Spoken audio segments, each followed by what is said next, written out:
Thanks so much for joining me today. My name is Carter, and I want to introduce you to Paranormal Nation. If you are like me, you can't get enough scary and spooky stories. Ever since we were young, myself and my brother Chris love scary stories. They have always been a way for us to escape for a little while. In the past 5 years or so, we have created numerous stories that we hope you enjoy. This story that you are about to listen to is one of my original creations. Without further ado, let's get spooky.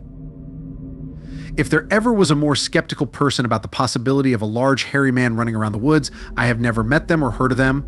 I have spent countless hours in the mountains hunting and hiking some of the most rugged country in America. As for me, I couldn't imagine anything like a Bigfoot or any other creature would go unidentified. That was until the fall of 2015, and that was when my life changed forever. I have hunted the same area of West Virginia for more than 10 years. When I got the chance to hunt the neighboring property, I jumped at it. I had always seen a lot of trophy white-tailed deer on that property. Without a doubt, this was a once-in-a-lifetime chance to hunt deer in an area that had not been hunted in more than 50 years. The only problem was the feeling I got from John the landowner. He had given me permission to hunt the property, but also a warning and a story that I just could not believe. He told me that almost 50 years had passed since anyone, including himself, had hunted the property, and for good reason. He began to explain how his father Jackson, who I had known my whole life, had never stepped back into the woods after encountering what he described as a wildman. He described this creature as more than 8 feet tall and guessed the weight to be more than 600 pounds. The creature had a large head and almost no neck to speak of. He then described this creature as covered top to bottom in long, shaggy gray hair. It was muscular with huge hands and fingernails that seemed to be sharpened to a point. Its teeth were long and protruded from its mouth and pointed like knives. His father went on to describe the odor of the creature. He said it was like a skunk and a wet dog kind of scent mixed with strong urine.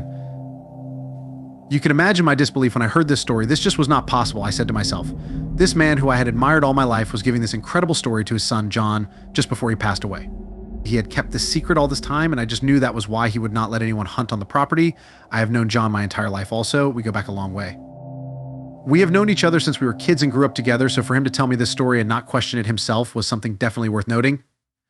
He had made a promise to his dad to keep the land in the family and to find the truth about what was really out there. From that point on, we were not only in search of a big trophy buck, but a wildman that had terrified his father to the point of keeping a 50-year-old secret almost to his grave. Several weeks had passed. John and I began the tedious task of scouting for deer sign and good spots to hang tree stands. The tree stands would give us a better vantage point to see deer as they naturally live and keep us hidden from them at the same time. After a few trips out on the farm, we saw plenty of sign that deer were there. We set up cameras to capture images of deer as they passed by the trails. We were not prepared, though, for the pictures we got. Oh, we had great pictures of deer and turkey, plus a great picture of a bear and cub. And of course, the camera captured something we could not explain. This picture was at night, about 3 o'clock in the morning. It seemed to show nothing at all. Just a picture of the trees in the background. Then, the next picture was a large creature, like what John's dad had told us about. This beast was huge.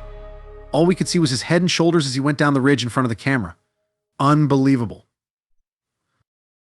I thought to myself, is this really happening? My eyes have to be playing tricks on me. This right here was proof right in front of us that his dad had every right to be terrified of going back in those woods. John and I grabbed our gear and guns and headed straight to the camera where we got the picture. We looked all over for any sign of the creature but found nothing. That is, until we walked a little further down the ridge. As we headed down, we began to smell that odor of skunk and dog, and we knew we were on the right track. The feeling of being watched was all over me, and I knew John felt the same. The smell was getting stronger. It began to overwhelm everything around us. There was no wind. There were no birds chirping.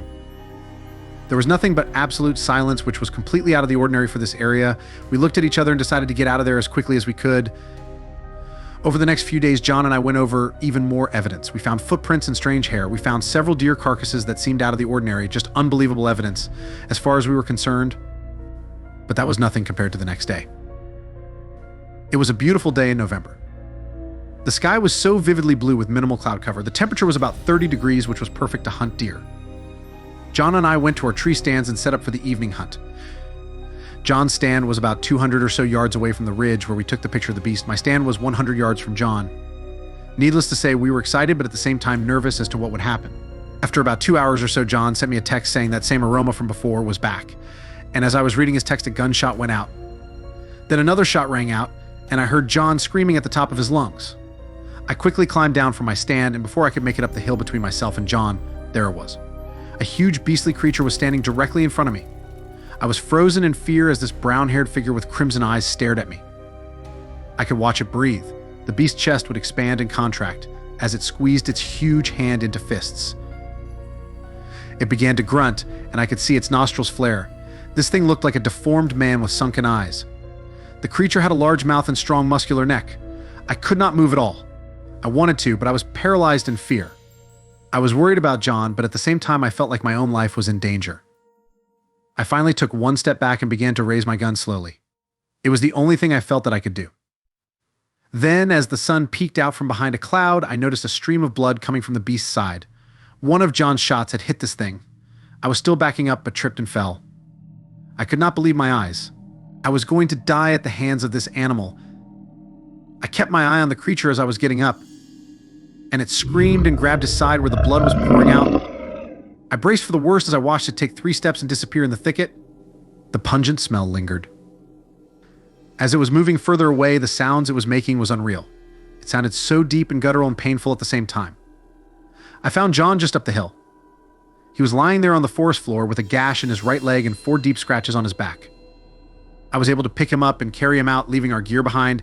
Getting help for John was more important than our gear. His leg appeared to be broken, and he had 6 or 7 large cuts all over his face and neck. It was clear to me he had lost a lot of blood and needed a hospital immediately. John spent 3 days in the hospital and never said a word to anyone about our experience. I was with him the whole time. He refused to speak, and I could not imagine what was going through his mind. I don't know exactly what happened during his confrontation with the creature. I just know that if John hadn't shot the creature, it would have killed us. This beast had forever changed us, just like another beast had changed his dad. John had more than 200 stitches in his body, a completely shattered leg, broken collarbone, and his face was permanently disfigured. As his strength grew, he was able to explain to me what had happened. He was attacked from behind while sitting in his tree stand. That stand was 15 feet up a tree, and he said that he never knew it was there. He texted me, and the next thing he knew, he was fighting this thing on top of him. Thankfully, his handgun went off, hitting the beast in the side. The rest, as they say, is history. We haven't been back to that spot, but every now and then we can hear the howls of a beast that roams the lowlands of West Virginia. John's neighbors have told several stories about seeing something they can't explain. As for John and me, we never speak of it, and for good reason. No one would believe us, and to be quite honest, we don't want to relive that time. Thank you so much for listening to this story. I hope that you would consider liking and subscribing to this channel. Your support means the world to me, and it really helps me as a new channel. If you like this story, I do have other originals ready also. There are a whole lot more stories to be told for sure, and I can't wait to bring those to you also. I also want to mention that I have brand new merchandise in my store. I will leave a link below for you to check out. Thanks again, and remember, stay spooky.